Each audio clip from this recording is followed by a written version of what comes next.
اعوذ باللہ من الشیطان الرجیم بسم اللہ الرحمن الرحیم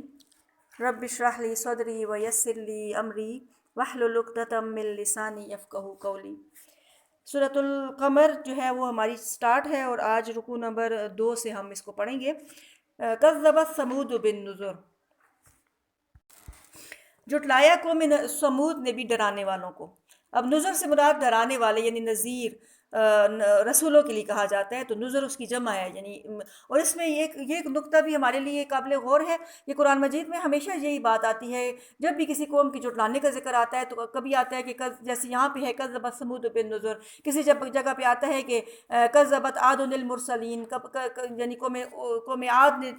رسولوں کو جھٹلایا، یہاں پہ آتا ہے کہ قوم ثمود نے نذیروں کو جھٹلایا، ڈرانے والوں کو جھٹلایا۔ تو یہاں پہ جمع کا صیغہ آتا ہے، رسولوں کے لیے، ڈرانے والوں کے لیے، مرسلین کے لیے جمع کا صیغہ آتا ہے۔ تو اس کی تفسیر میں علماء کرام مفسرین یہ فرماتے ہیں کہ ایک رسول کو جھٹلانا سارے رسولوں کی تکذیب کے مترادف ہے، کیونکہ بظاہر تو انہوں نے اپنے ہی رسول کو جھٹلایا تھا، کیونکہ ان سے پہلے جو رسول تھے وہ تو ان کی زندگی میں آئی نہیں، ان کی زندگی سے پہلے ہی وہ چلے گئے تھے اس دنیا سے، اور جو بعد میں آنے والے ہیں تو وہ بھی ان کی زندگی میں ابھی تک یعنی پیدا ہی نہیں ہوئے تھے۔ تو یہ جمع کا صیغہ کیوں استعمال کیا گیا؟ تو اس کے اوپر اس بات کی دلیل میں یعنی اس کے اوپر جو ہے مفسرین اس کی یہ وجہ بیان کرتے ہیں کہ ایک نبی کو جھٹلانا سارے نبیوں کو جھٹلانے کے مترادف ہوتا ہے۔ تو یہی وجہ ہے کہ اس سے پہلے جتنے بھی نصارہ گزرے ہیں، یہود گزرے ہیں، انہوں نے اپنے نبیوں کی تک تمام رسولوں کو مانا، لیکن انہوں نے بعد میں صرف ایک آخری رسول کو جھٹلا دیا، نبی کریم صلی اللہ علیہ وسلم کی تکذیب کی اور ان کو جھٹلایا، تو کیا ہوا کہ وہ کافر ہو گئے۔ تو اس لیے ایک نبی کا انکار سارے نبیوں کو انکار کے مترادف ہے۔ یہی وجہ ہے کہ ہم لوگوں کا یہ عقیدہ ہے اور ہمیں یعنی قرآن مجید میں اسلام مسلمانوں کا ایک صحیح عقیدہ یہ بیان کیا گیا ہے کہ وہ کہتے ہیں کہ لا نکذب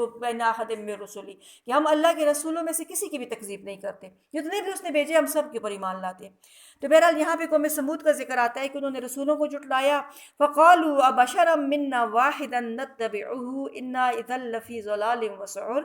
فقالوا پھر انہوں نے کہا ابشرا منا، کیا ہم میں سے ایک بشر، واحدن ایک بشر یعنی ایک بشر ہم میں سے، نتبعہ کہ ہم اس کی پیروی کریں گے، انا اذا لفی ضلال بے شک ہم اس وقت البتہ گمراہی میں ہوں گے، وسعور اور دیوانگی میں ہوں گے۔ یعنی ہم میں سے ایک انسان اٹھتا ہے اور وہ یہ اس بات کا دعویٰ کرتا ہے، یعنی یہ قوم ثمود جن کے رسول جو ہے صالح علیہ السلام تھے، تو ان کے بارے میں انہوں نے کہا کہ ہم جیسا ہی ایک بشر ہے، ہمارے ہی اندر پیدا ہوا، ہمارے ہی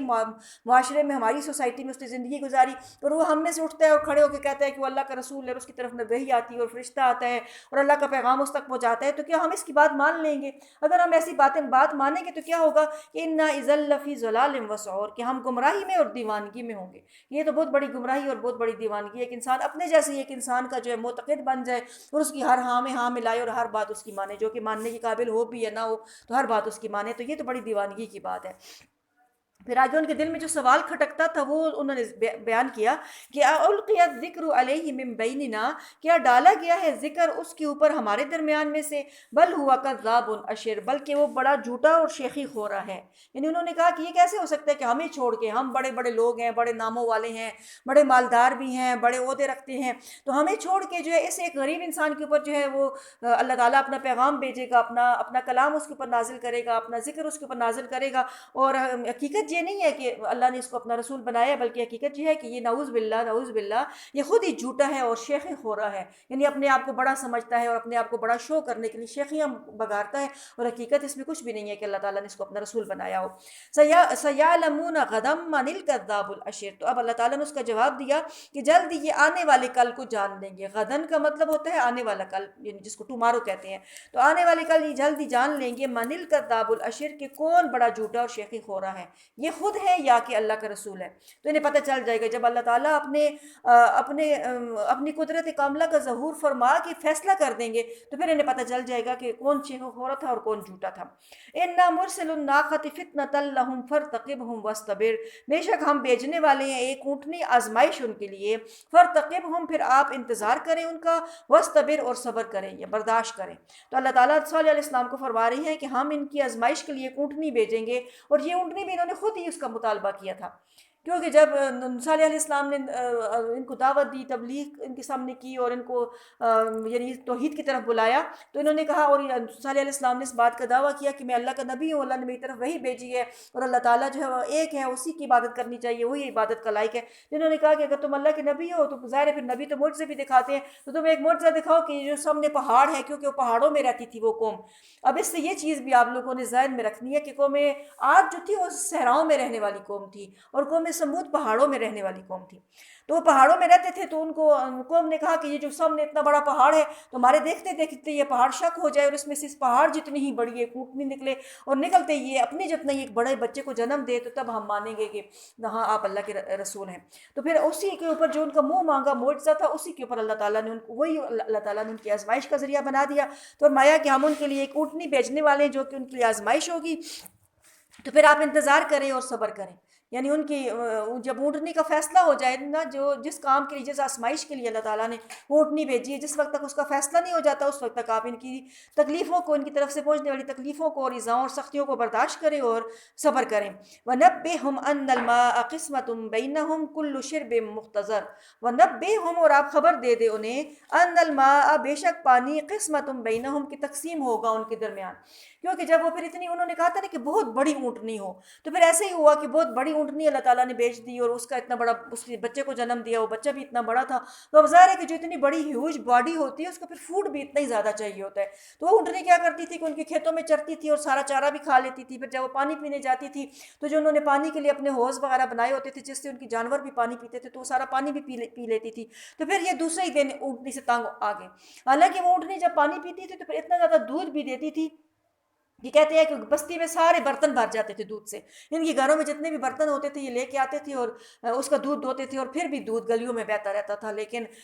اس کے باوجود ان کو اتنا فائدہ بھی تھا کہ گھر بیٹھے بیٹھے ان کو فری میں دودھ مل رہا تھا، لیکن پھر بھی انہوں نے کہا کہ نہیں، یہ اونٹنی تمہارے لیے آزمائش بن گئی، اس کو تو ختم کرنا پڑے گا، کیونکہ یہ ہمارے جانور بھوکے رہتے ہیں، اور یہ سارا چارہ بھی کھا جاتی ہے، سارا پانی بھی پی جاتی ہے۔ تو پھر اللہ تعالیٰ، انہوں نے صالح علیہ السلام سے شکایت کی، تو صالح علیہ السلام نے اللہ تعالیٰ کی طرف سے، یعنی اللہ تعالیٰ کی طرف سے حکم ہوا کہ آپ ایسے کریں کہ پانی کو تقسیم کر دیں، کہ ایک دن کا چارہ اور پانی تقسیم کر دیں، کہ ایک دن کا چارہ یہ اونٹنی کھائے گی اور دوسرے دن کی جانور کھائیں گے، ایک دن کا پانی اونٹنی پیے گی، دوسرے دن ان کے جانور پئیں گے، اور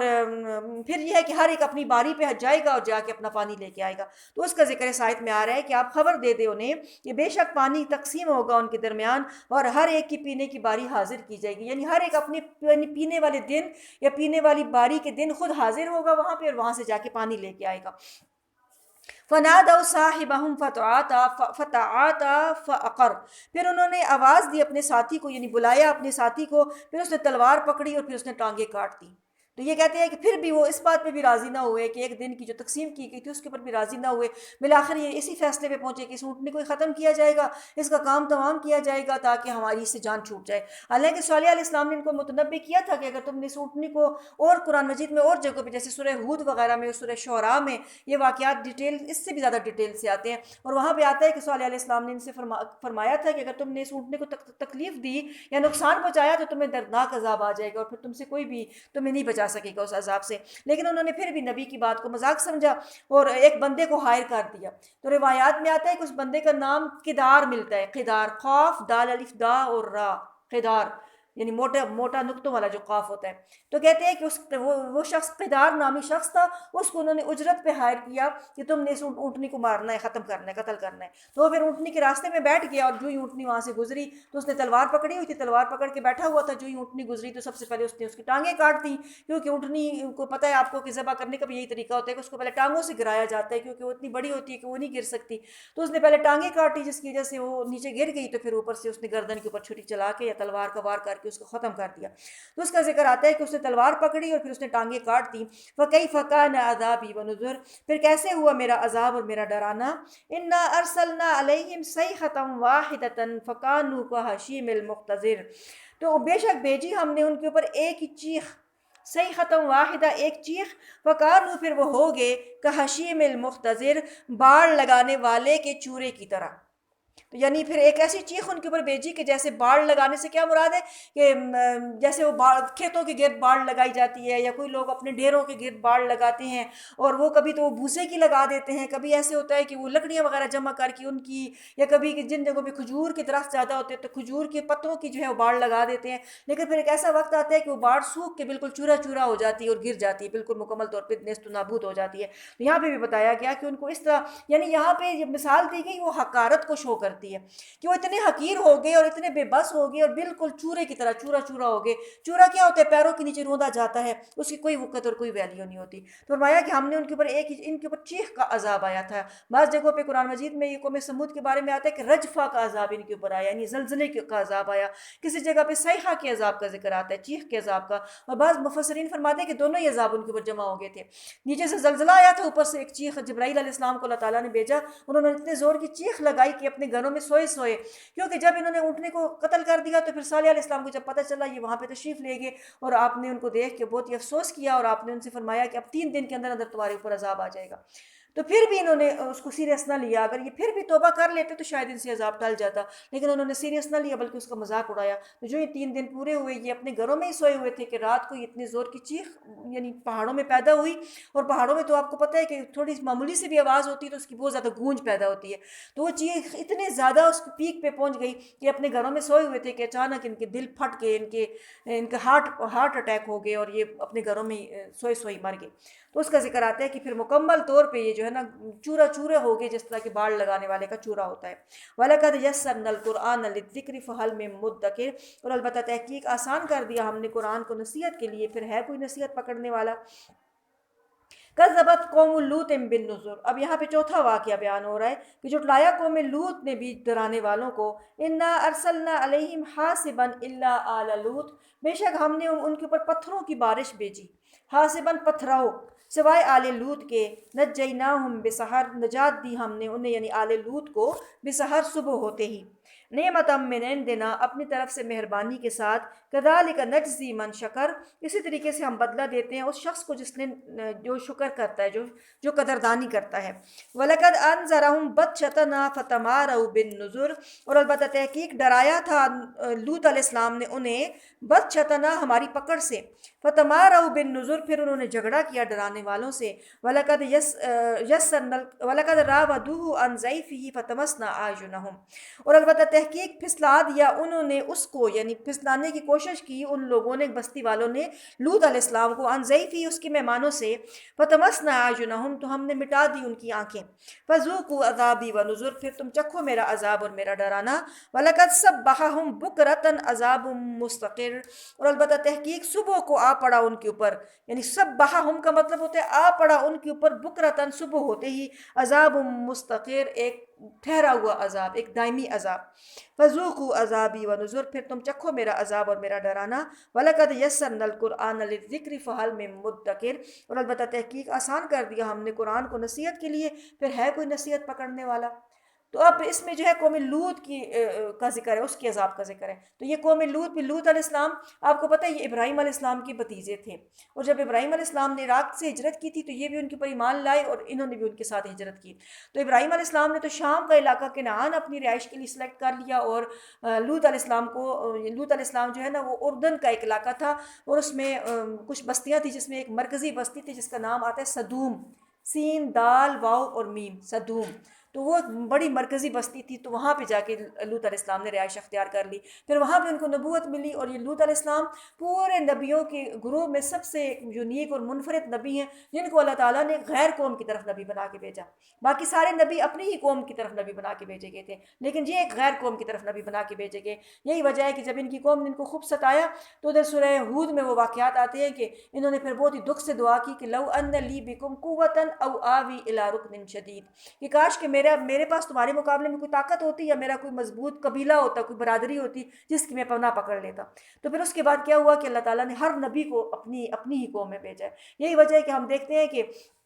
نبی کریم صلی اللہ علیہ وسلم کے ساتھ بھی آپ کا جو اپنا خاندان تھا، قبیلہ بنو ہاشم، اگرچہ ابتدا میں اسلام انہوں نے قبول نہیں کیا تھا، لیکن اس کے باوجود انہوں نے نبی صلی اللہ علیہ وسلم کا بہت زیادہ ساتھ دیا، حتیٰ کہ نبوت کے ابتدائی دنوں میں جب شیب ابی طالب کا واقعہ پیش آیا کہ مشرکین نے مقاطعہ کر دیا، بائیکاٹ کر دیا، اور نبی صلی اللہ علیہ وسلم کو بھی اور ان کے خاندان کو شیب ابی طالب میں محصور کر دیا اور ان کے ساتھ ہر قسم کا لین دین بند کر دیا، تو 3 سال تک ان کی قوم نے، اگرچہ مسلمان نہیں تھی لیکن پھر بھی نبی صلی اللہ علیہ وسلم کے ساتھ اس وادی اور گھاٹی کی صحبتیں برداشت کی. یعنی ایک قبائلی سسٹم میں کیا ہوتا ہے کہ قبیلے کا کوئی بھی بندہ ہوتا ہے نا تو پورا قبیلہ اس کی بیک پہ کھڑا ہو جاتا ہے، چاہے وہ اس کو مانے یا نہ مانے، لیکن اس کو سپورٹ ضرور کرتے ہیں، یعنی بیرونی طاقت کے مقابلے میں. تو لوط علیہ السلام اپنی قوم کی طرف جب نبی یعنی غیر قوم کی طرف ان کو بھیجا گیا تھا، تو پھر وہاں پہ لوط علیہ السلام کے اوپر اللہ تعالیٰ نے نبوت نازل کی، ان کو اپنا نبی بنایا. تو ان کی قوم کے اندر بھی ایک یونیک بیماری تھی جس کو قرآن یہ کہتا ہے کہ پوری انسانی تاریخ میں سب سے پہلے وہ لوگ تھے جنہوں نے اس بیماری کو جنم دیا تھا، یا اس سینس کو اور اس تصور کو ایک قائم کیا تھا. اس سے پہلے یہ تصور اس کائنات میں نہیں ملتا تھا، اور وہ تصور یہ تھا کہ ان لوگوں کے اندر ہم جنس پرستی کی بیماری تھی، یعنی مرد مردوں کی طرف ہی اٹریکٹ ہوتے تھے. اور بعض روایات سے تو یہ بھی پتہ چلتا ہے کہ پھر اس قوم کی عورتیں بھی عورتوں کی طرف اٹریکٹ ہوتی تھی، اپنی بیویوں کی طرف، یعنی مرد نہیں جاتے تھے بلکہ مردوں کی طرف جاتے تھے. تو اب لوط علیہ السلام نے ان کو سمجھانے کی کوشش کی، منع کرنے کی کوشش کی، اس بات سے اللہ تعالیٰ کی پکڑ سے ڈرایا اور بتایا کہ یہ ایک غیر فطری فعل ہے، اور یعنی انسان جانور بھی اس کے پاس نہیں جاتے اور اس کے بہت سنگین نتائج نکلیں گے. لیکن چونکہ وہ لوگ مکمل طور پہ شیطان نے ان کی آنکھوں پہ پٹی باندھی ہوئی تھی تو کبھی بھی لوط علیہ السلام کی انہوں نے بات نہ مانی. اور حتیٰ کہ جب لوط علیہ السلام کو ہجرت کا حکم آیا، جب جس رات یہ فرشتے آئے تھے اور ہجرت کا حکم آیا تھا، تو لوط علیہ السلام کے ساتھ جانے کے لیے کوئی بھی نہیں تھا سوائے ان کی صرف اپنی 2 بیٹیاں تھیں جو ان کے اوپر ایمان لائی تھی، اور پوری قوم میں سے کوئی بھی ان کے اوپر ایمان نہیں لایا، حتیٰ کہ ان کی اپنی بیوی بھی ان کے اوپر ایمان نہیں لائی. تو اس کا بھی ذکر اس میں تو نہیں ہے لیکن قرآن میں باقی جگہوں پہ آتا ہے کہ پھر جب ان کو حکم ہوا لیکن ساتھ نکلنے کا اور راتوں رات نکلنے کا، تو لیکن ان کی بیوی، یعنی اس کو کہا بھی نہیں گیا کہ وہ ساتھ نکلے، لیکن وہ ساتھ نکل تو گئی تھی، لیکن آگے جا کے جب قوم کے اوپر عذاب آیا اور جو پتھر ان کے اوپر پتھراؤ ہو رہا تھا اس کے اوپر بھی 1-2 پتھر آ کے گرے اور وہ بھی ان کے ساتھ ہی ہلاک ہوگی کیونکہ وہ قوم کی ہم خیال تھی. تو جب یہ لوگ تو لوط علیہ السلام کی قوم کا یہ حال تھا، تو پھر جب ان کو عذاب دینے کا وقت آیا تو اللہ تعالیٰ نے فرشتوں کو انسانی شکل میں بھیجا زمین پہ. تو سب سے پہلے فرشتے یہ واقعہ وہاں پہ ہے جو یہ پارہ شروع ہوتا ہے تو وہاں پہ آتا ہے نا، قال فما خطبکم ایھا المرسلون، کہ ایھا المرسلون ہے یا مرسلین ہے، ایھا المرسلون، کہ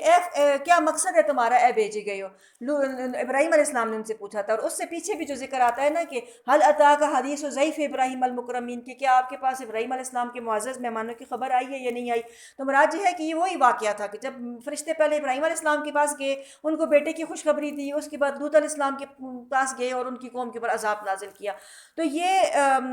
پھر جب قوم کے لوط علیہ السلام کے پاس جب یہ قوم فرشتے انسانی شکل میں گئے تو سب سے پہلی بات تو یہ ہے کہ لوط علیہ السلام ان کو دیکھ کے پریشان ہو گئے کیونکہ ان کی قوم کی عادت کا پتہ تھا. لیکن بہرحال جو ہے وہ ان کو گھر لے گئے. فرشتوں نے کہا کہ ہم انسان ہیں اور مسافر ہیں اور یعنی رات پڑ گئی ہے، تو وہ ان کو گھر لے گئے. لیکن اور انہوں نے پوری رازداری رکھی کہ قوم کو نہ پتہ چلے، لیکن پھر بھی کسی نہ کسی طریقے سے قوم کو پتہ چل گیا کہ کوئی نوجوان لڑکے جو ہے نا ان کے گھر میں مہمان آئے ہیں، کیونکہ وہ لوگ ایسے خبیث تھے کہ ستاتے تھے لوگوں کو اور نوجوان لڑکوں کو ستاتے تھے، اور خصوصاً کوئی اجنبی باہر سے ان کی بستی میں آ جائے تو اس کو بہت زیادہ تنگ کرتے تھے. تو وہ ان لوگوں نے لوط علیہ السلام کے مکان کو گھیرے میں لے لیا اور مطالبہ کرنے لگے کہ ان لڑکوں کو ہمارے حوالے کر دیا جائے. تو لوط علیہ السلام بہت زیادہ زچ ہو رہے تھے اور بہت زیادہ پریشان بھی ہو رہے تھے، کیونکہ وہ ایک نبی تھے اور ایک نبی کی یہ شان نہیں ہے کہ وہ اپنے مہمانوں کو پکڑ کے جو ہے نا کسی دشمنوں کے حوالے کر دے. تو وہ اپنی طرف سے پوری کوشش کر رہے تھے کہ وہ ان کی حفاظت کریں، لیکن وہ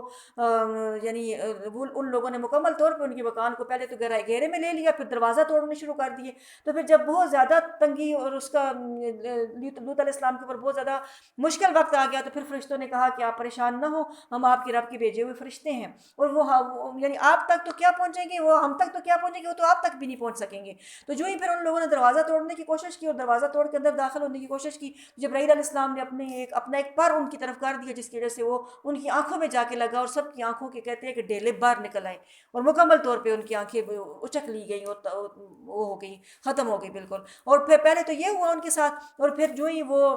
وہاں سے بھاگے چیختے چلاتے ہوئے، تو پھر بعد میں فرشتوں نے لوط علیہ السلام کو حکم دیا کہ یعنی اللہ تعالیٰ کا پیغام پہنچایا کہ آپ اپنے گھر والوں کو لے کے راتوں رات یہاں سے نکل جائیں کیونکہ صبح ہوتے ہی ان کے اوپر عذاب آ جائے گا. تو پھر لوط علیہ السلام کے ساتھ ان کی اپنی 2 بیٹیاں ہی تھیں، بیوی بھی اپنی قوم کے ہم خیال تھی، تو بہرحال وہ ان کو لے کے نکلے راتوں رات ہی، اور ان کو حکم تھا کہ پیچھے مڑ کے کوئی بھی نہیں دیکھے گا.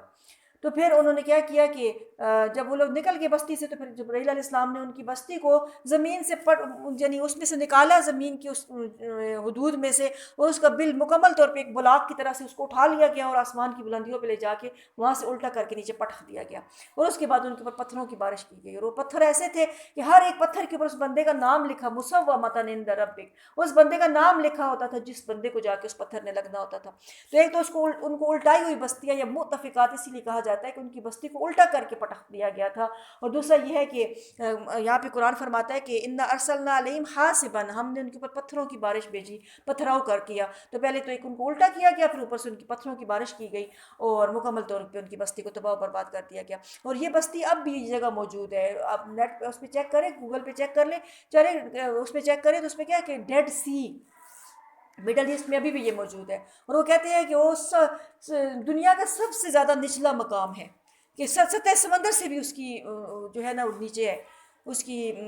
سطح جو ہے نا سطح سمندر سے بھی زیادہ نیچے ہے، اور دنیا میں سب سے زیادہ نچلا مقام ہے۔ اور پھر اس کے بعد ان کو سزا یہ ملی کہ اللہ تعالیٰ نے قیامت تک کے لیے ان کو یہ نشان عبرت بنا دیا کہ وہ جو ڈیڈ سی ہے نا، اس کو ڈیڈ سی اسی لیے کہا جاتا ہے کہ اس کے اندر ایک گھاس کا تنکا بھی نہیں اگ سکتا، اس کا جو پانی ہے وہ بھی مکمل طور پہ ڈیزل کی طرح کالا پانی ہے، اور اس کے اندر نہ کوئی سمندری مخلوق زندہ رہ سکتی، حتیٰ کہ ایک گھاس بھی اس کے اندر نہیں اگ سکتی، اور قیامت تک کے لیے اللہ تعالیٰ نے ان کو نشان عبرت بنا دیا۔ لیکن اب مسئلہ یہ ہے کہ اب یعنی دنیا میں ایک تو یہ ہے کہ ان کو عبرت کا نشان بنانے کے باوجود پوری انسانی تاریخ میں کسی نہ کسی شکل میں یہ بیماری یا کسی نہ کسی شکل میں یہ گناہ موجود رہا، اور اب تو مکمل طور پہ اس کو پروموٹ کیا جا رہا ہے، باہر کے ملکوں میں مکمل طور پہ قانون سازیاں کی جاتی ہیں کہ یہ انسان ہے، انسانوں کے رائٹس ہوتے ہیں، اور اب انسان کی اپنی مرضی ہے کہ وہ مرد کے ساتھ رہتا ہے یا عورت کے ساتھ رہتا ہے، عورتیں عورتوں کے ساتھ رہتی ہیں یا مردوں کے ساتھ رہتی ہیں، وہی بات میرا جسم میری مرضی والے نعرے ہیں، یہ وہیں سے یعنی ہم لوگوں نے بھی لنڈے کے نعرے خریدے ہوئے جو ہمارے ہاں بھی کچھ آزاد خیال قسم کے لوگ جو ہے نا ان کو لگاتے رہتے ہیں۔ اور پھر دوسری بات یہ ہے کہ